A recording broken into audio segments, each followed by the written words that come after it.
Culture and preferences are the third big bucket of factors that impact food demand.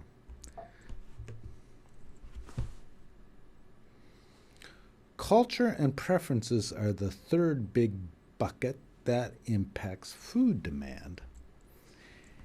Stated simply, and if you look at your life, the culture that you come from impacts your food consumptions. The holidays that you celebrate, the religion that you practice or you don't practice, and the history of that your practices come from matter a great deal in your food consumption. If you go home for a holiday, whatever that is, and you have your family together, you will likely be eating foods that are historically based and are some of your favorites, and your elders will prepare those and you will enjoy them most likely. So culture matters, and culture will matter and influences what we eat. In the developing world versus the developed world, there is a pretty big dichotomy of what changes in food consumption are going to happen.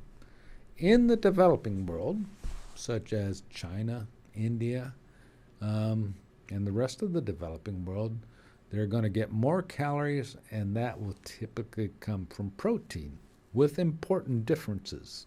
India is not going to look like China.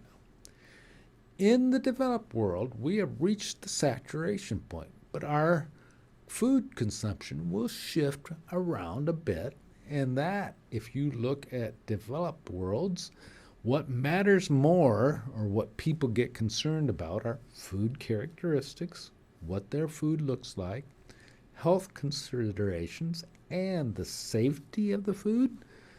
You will see far less concern with food safety and labeling in developing countries than you will in the developed world, and you will also have concerns with how it's produced.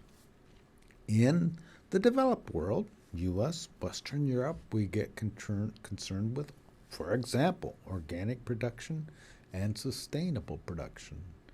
Again, as we increase incomes, we will see differences in food consumption and food emphases, and that will depend quite a bit on where you're at, developing countries and developed world, and the culture that a particular country or individual comes from.